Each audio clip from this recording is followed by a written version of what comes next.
আসসালামু আলাইকুম রহমতুল্লাহ। উদয়ন শিক্ষালয় কর্তৃক পরিচালিত এবং ওয়েবসাইট কর্তৃক আয়োজিত আমাদের নবম দশম শ্রেণীর যে একটি অনলাইন স্টাডি প্রোগ্রাম আমরা চালু করেছি, সেটি আজ আমি নিব বিজ্ঞানের সপ্তম অধ্যায়, অম্ল, ক্ষারক ও লবণের ব্যবহার। খুবই গুরুত্বপূর্ণ একটা অধ্যায়। এর আগে আমি পঞ্চম অধ্যায়, তারপর তৃতীয় অধ্যায়, তারপর প্রথম অধ্যায়, গুরুত্বপূর্ণ তিনটা অধ্যায় নিয়েছি। আজকে নিব সপ্তম অধ্যায়। এটাও কিন্তু গুরুত্বপূর্ণ একটা অধ্যায়। এই অধ্যায় বুঝতে হলে প্রথমে যে জিনিসটা বুঝতে হবে সেটা হচ্ছে অ্যাসিড কি, ক্ষার কি, লবণ কি, এগুলা।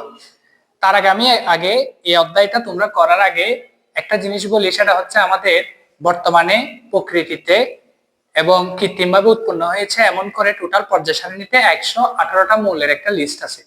এতগুলা শেখা তো আমাদের জন্য পসিবল না, যেহেতু আমরা ক্লাসে এটা 18টা শিখছিলাম। এখন আমরা আর 12টা সহ মিলিয়ে টোটাল 30টা মৌলের আমি এখানে চার্ট দিয়ে দিচ্ছি তোমাদের। এই 30টা মৌল তোমরা শিখে ফেলবে। এখানে একদম এগুলার আমি ইলেকট্রন সংখ্যা, প্রোটন সংখ্যা, নিউট্রন সংখ্যা সহ একটা তালিকা দিয়ে দিচ্ছি। যদি সম্ভব হয় ডিটেলস শিখে ফেলিও, আর না হলে জাস্ট প্রতীকগুলোর সাথে মৌলগুলোর নামগুলো শিখে ফেলিও। মৌলগুলা কি? 30টা মৌল সিরিয়ালি শিখে ফেলবা। Hydrogen, helium, lithium, beryllium, boron, carbon, nitrogen, oxygen, fluorine, neon, sodium, magnesium, aluminium, silicon, phosphorus, sulphur, chlorine, argon, potassium, calcium, scandium, titanium, vanadium, chromium, manganese, iron, cobalt, nickel, copper, zinc. এই যে total এই 30টার প্রতীকগুলা দেখলে তুমি বুঝাইতে হবে এটা কোনটা কি।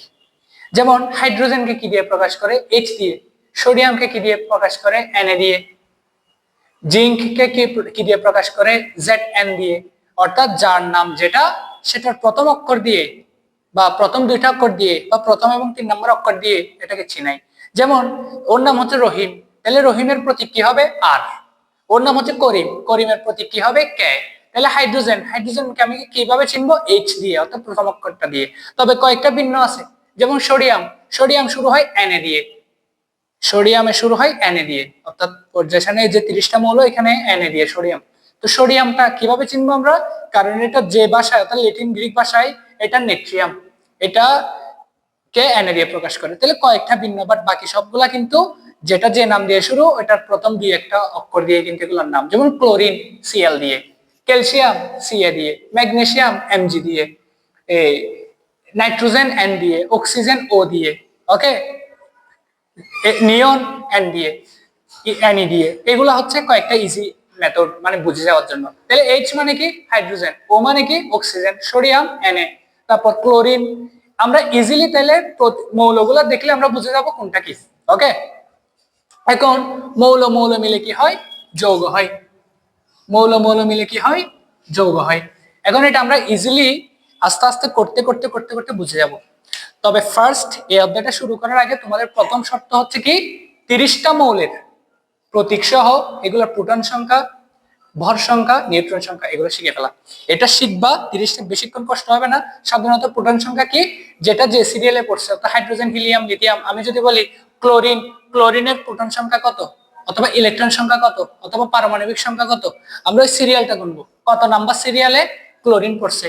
Hydrogen, helium, lithium, beryllium, boron, carbon, nitrogen, oxygen, fluorine, neon, sodium, magnesium, aluminium, silicon, phosphorus, sulphur, chlorine. তার মানে কত নম্বর? 17 নম্বর সিরিয়ালে পড়ছে। তাহলে এটার প্রোটন সংখ্যা 17, ইলেকট্রন সংখ্যা 17, পারমাণবিক সংখ্যা 17। আর ভর সংখ্যা কিভাবে? ভর সংখ্যা হয় এই প্রোটন সংখ্যার 2 গুণ হয়, নয়তো 2 গুণের থেকে একটু বেশি হয়। আর নিউট্রন সংখ্যা কিভাবে বের করে? ভর সংখ্যা থেকে এই প্রোটন সংখ্যার বিয়োগ করলে যেটা থাকে সেটা হচ্ছে কি? নিউট্রন সংখ্যা। যেমন আমি যদি বলি অক্সিজেনের নিউট্রন সংখ্যা কত? এখন অক্সিজেনকে কি দিয়ে প্রকাশ করে? অক্সিজেন বানানটা কি দিয়ে শুরু হচ্ছে? ও দিয়ে। তাহলে এ ও এটার প্রোটন সংখ্যা কত? কত নাম্বার সিরিয়ালে? এটা হচ্ছে 8 নাম্বার সিরিয়ালে, এই 8। এটার ভর সংখ্যা কত? ভর সংখ্যা হচ্ছে 16, এই তো। আর নিউট্রন সংখ্যা কিভাবে বের করে? ভর সংখ্যা থেকে ইলেকট্রন সংখ্যাটা বিয়োগ করলে যেটা থাকে সেটা হচ্ছে কি? নিউট্রন সংখ্যা। ওকে, ইজিলি আমরা কিন্তু এটা বের করে ফেলতে পারবো। এবার আমি বলি তোমাদের, এই জিনিসটা যদি ইজিলি ক্লিয়ার করে ফেলতে পারো, 30টা মৌলের ডিটেলস, এরপর আমরা সামনে এগোচ্ছি।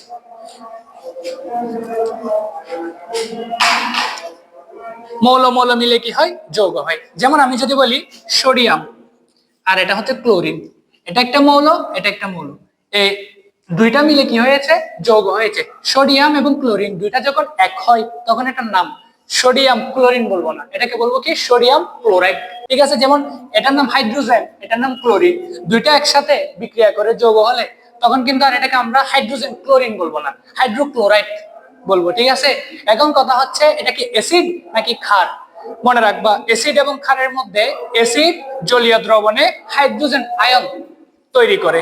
অ্যাসিড এবং ক্ষার চিনার একদম নরমাল অর্থাৎ সহজ উপায় হচ্ছে কি, একটাতে তুমি এইচ হাইড্রোজেন আয়ন দেখবা আর একটাতে ওএইচ আয়ন দেখবা। ওকে, এই জিনিসটা ইজিলি মনে রাখবা। এবার আসো অ্যাসিড এবং ক্ষারের মধ্যে পার্থক্যগুলো আমি আগে বলি। ফার্স্টে অ্যাসিড নীল লিটমাস পেপারকে লাল করে, এটা আমরা কিভাবে মুখস্থ করব, ও নি লা, এটা মুখস্থ রাখার নিনজা টেকনিক। অর্থাৎ অ দিয়ে অম্ল, অম্ল মানে হচ্ছে অ্যাসিড, নি দিয়ে হচ্ছে নীল লিটমাস পেপারকে, লা দিয়ে হচ্ছে লাল করে। অ্যাসিড নীল লিটমাস পেপারকে লাল করে। আর ক্ষারক, খা লা নি, ক্ষারক লাল লিটমাস পেপারকে নীল করে। ওকে, এটা হচ্ছে একটা পার্থক্য। আর অ্যাসিড হচ্ছে টকসাদযুক্ত, টকসাদযুক্ত, যেমন আমরা সাইট্রিক অ্যাসিড বলি বা টার্টারিক অ্যাসিড বলি, দুর্বল অ্যাসিড যেগুলো আর কি, এগুলো আমরা মুখে দিলে অর্থাৎ যেমন আমরা লেবু খেলে বা তেঁতুল খেলে আমাদের এক ধরনের একটা টকসাদ লাগে, আমাদের মুখে এক ধরনের একটা এক্সপ্রেশন চলে আসে। কেন? কারণ এটা হচ্ছে কি টকসাদযুক্ত, সেই কারণে। আর ক্ষার, ক্ষার হচ্ছে কটুস্বাদযুক্ত। কটুস্বাদ মানে এটা একটা এক ধরনের বিশ্রী একটা স্বাদ। মনে করো বাংলা সাবান বা কোনো সাবান বা কোনো শ্যাম্পু যখন তোমার গালের মধ্যে একটু করে ঢুকে যায় তখন যে ধরনের একটা বিচ্ছিরি একটা স্বাদ লাগে, ওইটাই হচ্ছে কটুস্বাদ। তাহলে অ্যাসিড টকসাদযুক্ত আর ক্ষার হচ্ছে কি কটুস্বাদযুক্ত। অ্যাসিডের পিএইচ মান হয়, যেমন পিএইচ, ওই তো আজকে আমি কিন্তু একটার পর একটা আসতেছি, অ্যাসিড, ক্ষারক, পিএইচ মান, তারপর প্রশমন বিক্রিয়া, এগুলোর ব্যবহার, লবণ, এই স্টেপ বাই স্টেপ আসবো। আমি বলি পিএইচটা একটু করে বলি। যেমন অ্যাসিড এবং ক্ষারকের মধ্যে পার্থক্যের মধ্যে আরেকটা টপিক হচ্ছে পিএইচ, পাওয়ার অফ হাইড্রোজেন অথবা পটেনশিয়াল অফ হাইড্রোজেন, হাইড্রোজেনের মাত্রা। যেমন পিএইচ এর 14টা, 0 থেকে 1 2 3 4 5 6 7 8 9 10 11 12 13 এ 14, 1 2 3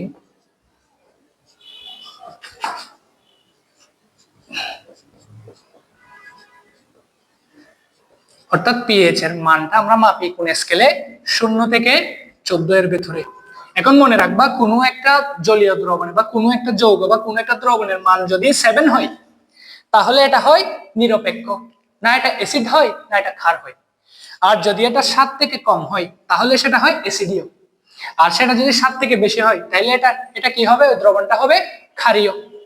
এখন অ্যাসিড যত বাম দিকে আসে তত শক্তিশালী হয়, আর ক্ষার যত ডান দিকে যায় তত শক্তিশালী হয়। আমি যদি বলি কোনো একটা দ্রবণের মান 1, আবার কোনো একটা দ্রবণের মান 6, 6 এটাও অ্যাসিড, 1 এটাও অ্যাসিড, কিন্তু 1 এটা বেশি শক্তিশালী আর 6 এটা কম শক্তিশালী।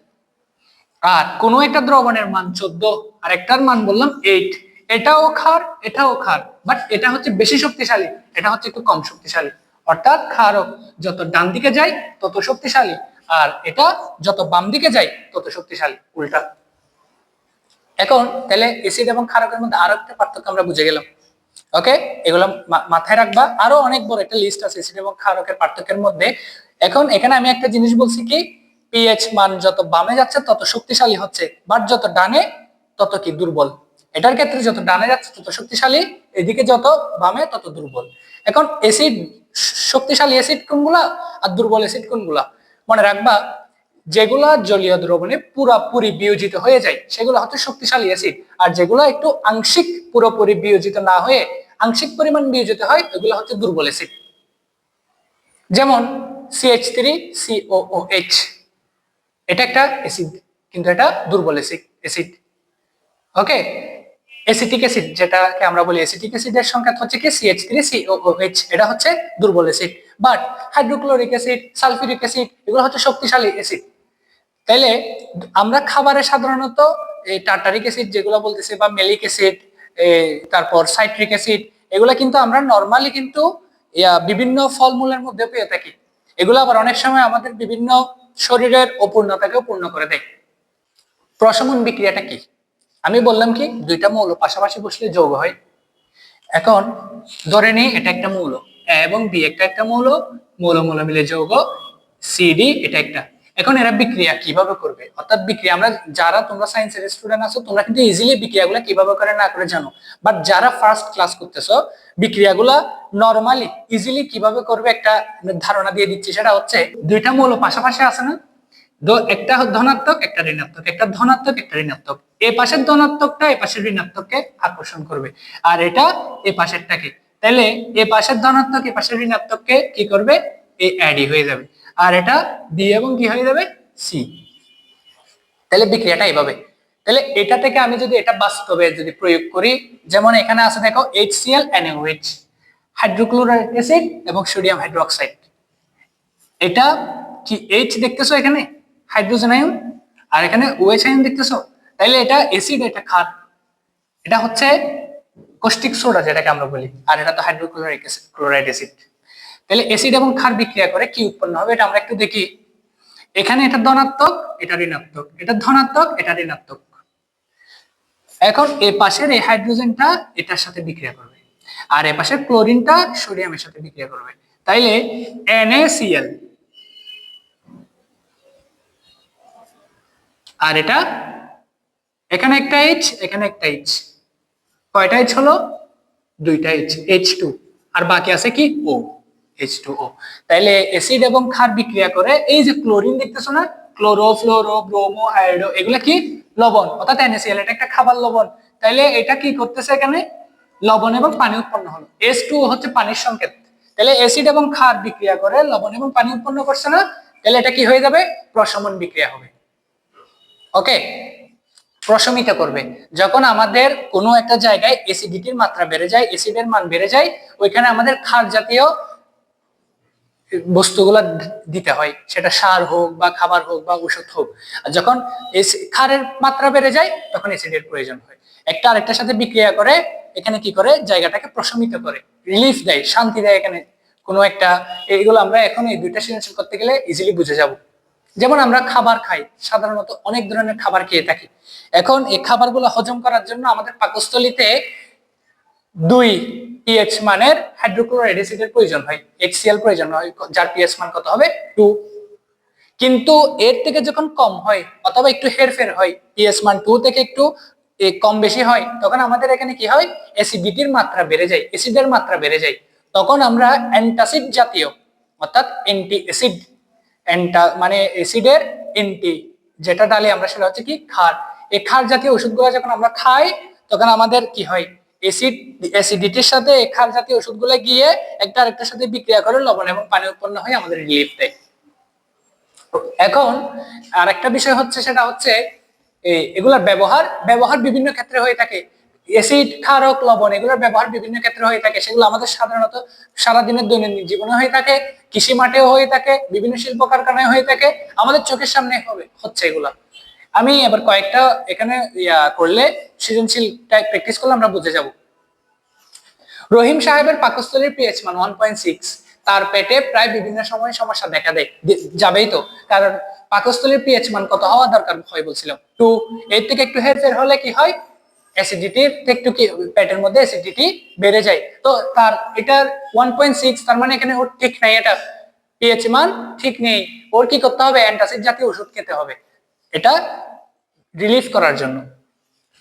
তাহলে এটা ওর পাকস্থলীর pH মান ঠিক থাকতো কখন, যদি 2 হইতো, তাহলে এটা ঠিক নেই, সে কারণে তার পেটে অবশ্যই বিভিন্ন ধরনের সমস্যা দেখা দিবে। ওর খাবার খাওয়ার সময় একটু সাবধানে খেতে হবে, হিসাব করে খেতে হবে। এবার দেখো, একদিন দোকান থেকে তিনি বাচ্চার জন্য লোশন কিনতে চান যেটার pH মান 5.5।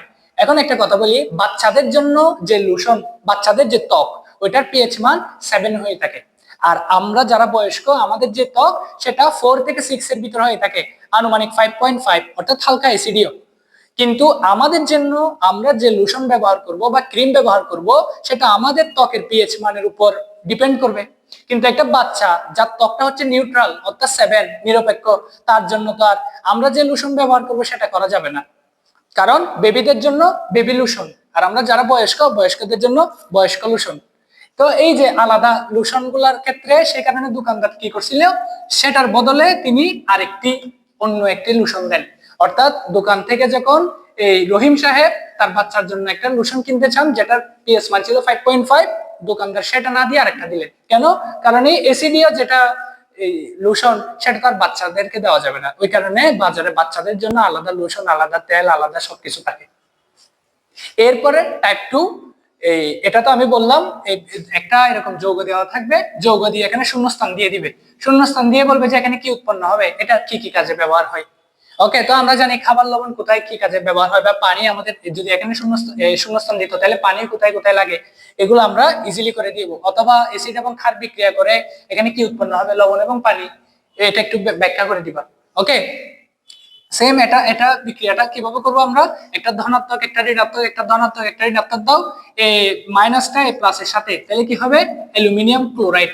তো অ্যালুমিনিয়াম ক্লোরাইড AlCl রেখে দিলে হবে না, মনে রাখবে অ্যালুমিনিয়াম ক্লোরাইডের সংকেত হচ্ছে AlCl3, তাহলে এটা এভাবে রাখতে হবে। আর এখন এখানে AlCl3 দিতে গিয়ে আমাদের অসমতা হয়ে গেছে। অসমতা মানে বিক্রিয়ার বাম পাশে যতগুলো আমরা কি দেখতেছি, মৌল সংখ্যাগুলো দেখতেছি, ডান পাশে গিয়ে একটু এলোমেলো হয়ে গেছে। যেমন এখানে ক্লোরিন কয়টা, একটা, বাট এখানে ক্লোরিন কয়টা, অ্যালুমিনিয়াম ক্লোরাইডের সংখ্যা দিতে গিয়ে এখানে ক্লোরিন কয়টা হয়ে গেল, 3টা হয়ে গেল।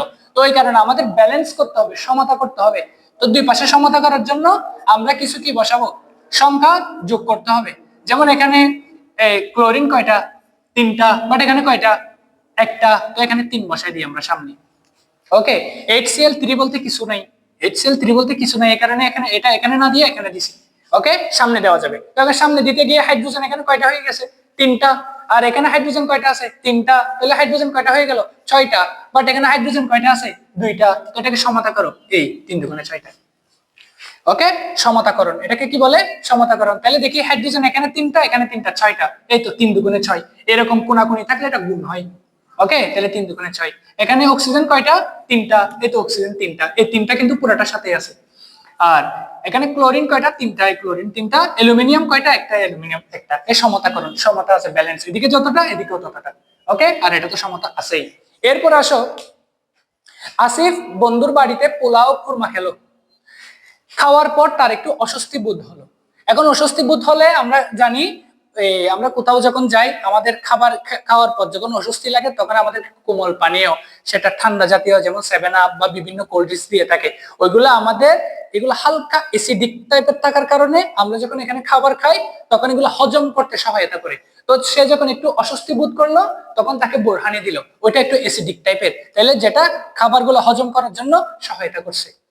ওকে, এরপর বললো তারপর আসিফ এবং করিম একটা বাগানে গেল, বাগানে যাওয়ার পর সেখানে ওকে একটা বোলতা কামড় দিল।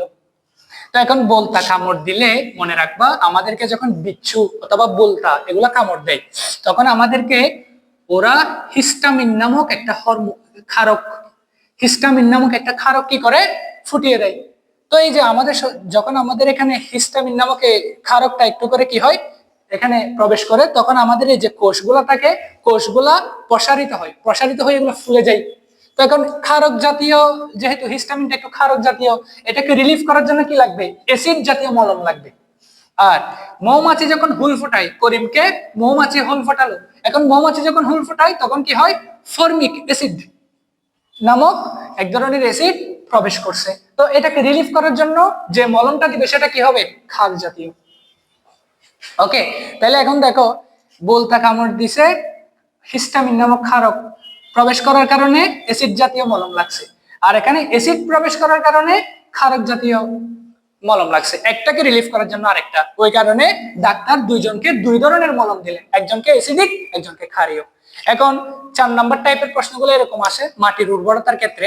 আমরা জানি মাটি তো এমনি সাধারণত পিএইচ মান হয় এক ধরনের, কিন্তু যখন পরিবেশ বিপর্যয় হয়, অর্থাৎ সাপোজ অ্যাসিড বৃষ্টি হচ্ছে, তখন মাটির উর্বরতা অ্যাসিডিক হয়ে যাচ্ছে না, অ্যাসিডিক হওয়ার কারণে কি হয়ে যায়, এই আমাদের ফসল উৎপাদনের জন্য মাটিগুলো অনুপযোগী হয়ে যায়, অথবা মাটির উর্বরতা কমে যায়।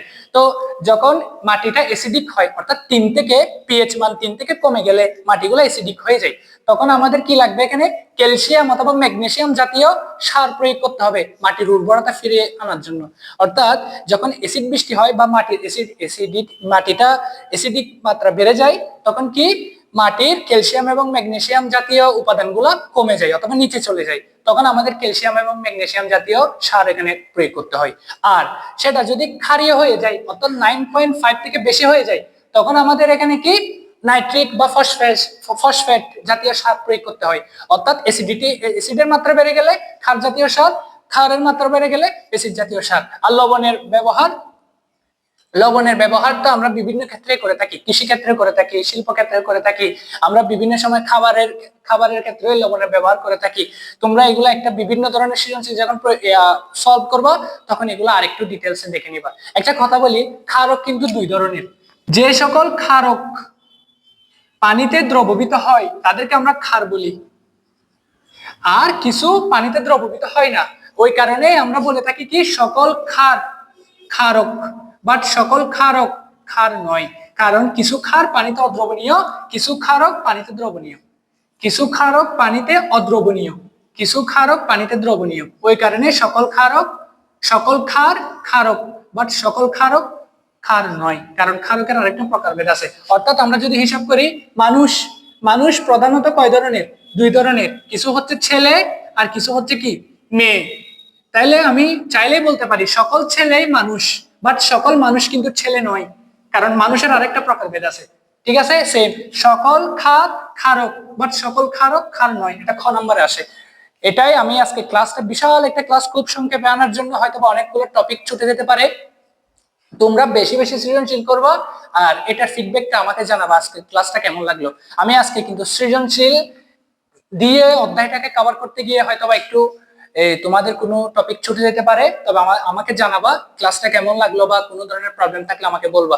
ওকে, তাহলে আজকে আমরা একটা জিনিস বললাম, ফার্স্ট এই অধ্যায়ে অ্যাসিড এবং ক্ষারকের পার্থক্যগুলো দেখে নিবা, আর প্রধানত বলছি কি 30টা মৌল ডিটেলস দেখে নিবা। ওকে, এরপরে পিএইচ মান 1 থেকে 14 ভিতর, 0 থেকে 14 ভিতরে এটা রেঞ্জ, 1 থেকে 6 হলে এটা অ্যাসিডীয়, 8 থেকে 14 হলে এটা ক্ষারীয়। কিছু হয় শক্তিশালী অ্যাসিড, কিছু হয় দুর্বল অ্যাসিড, আর 7 হওয়া মানে বরাবর পারফেক্ট, এটা মনে রাখবা। এরপরে হচ্ছে এগুলোর ব্যবহার, কোথায় কি ব্যবহার করে, অর্থাৎ বিভিন্ন কোন খাবারের মধ্যে কোন ধরনের অ্যাসিড আছে, কোন অ্যাসিডের সংকেত কি, স্পেশালি কোন অ্যাসিডের সংকেত কি, এটা সালফিউরিক অ্যাসিডের সংকেত কি, H2SO4 সংকেতগুলো মুখস্থ করবা।